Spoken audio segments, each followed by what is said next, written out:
Okay, ito ang opinion reaction ko sa videong to. Anak, pinatulfo niya ang kanyang tatay dahil sa 500 pesos na sustento. Umani na to ng iba't ibang reactions sa social media. May nagsasabing, napaka-ungrateful ng batang yan. May nagsasabing, naawa ko dun sa tatay, blah blah blah. Okay, yes. Masasabi nating ungrateful ang batang yan. Pero ang tanong, bakit siya ungrateful? Bakit ganun ang mindset niya? May aral to look. Hiwalay na ang mga magulang niya. At ang batang to, nasa side ng mama niya. Araw-araw ang naririnig niya yung side lang ng mama niya. Hindi na ang sa papa niya dahil hindi naman na sila magkasama sa iisang bubong. So malaki ang posibilidad na na-brainwash siya ng kanyang ina kaya ganyan ang mindset niya. Ngayon, dito tayo sa 500 pesos kada araw.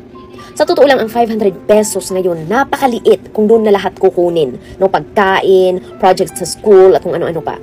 Maliit lang ang halaga na yan. Pero, sa estado ng buhay ng tatay niya, ang 500 pesos a day ay dapat niya ng pasalamatan. Dito pa lang sa part na sa kotse na daw natutulog ang tatay nila habang binabayaran ang rent ng bahay para sa kanila, may ilaw at tubig pa and 500 pesos a day para sa kanya, ay dapat na nilang pasalamatan. Hindi ko masisisi ang batang to kung bakit niya pinatulfo ang tatay niya.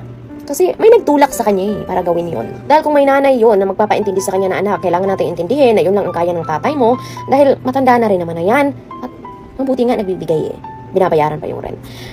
Walang anak na magpapatulfo sa kanyang ama. Kailangan ng batang to na magpapaintindi sa kanya. Ang tanong, sino na mismong nanay? Siya pa yung maraming complain. My God. At lesson na rin to para kay tatay, para sa mga kalalakihan, na huwag kayo basta-basta anak ng anak, lalo na kung konti lang, maliit lang ang sahod nyo, kung hindi kayo stable financially. Why?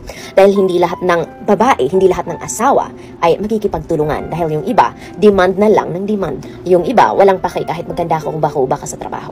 Basta ibigay mo daw yung responsibilidad mo. Magdi-demand higit pa sa kinikita mo. So yun lang, wag natin i-bash yung bata kasi hindi pa ganoon kalawak ang kanyang pang-intindi. Kung yung nanay nga, hindi nakakaintindi diba?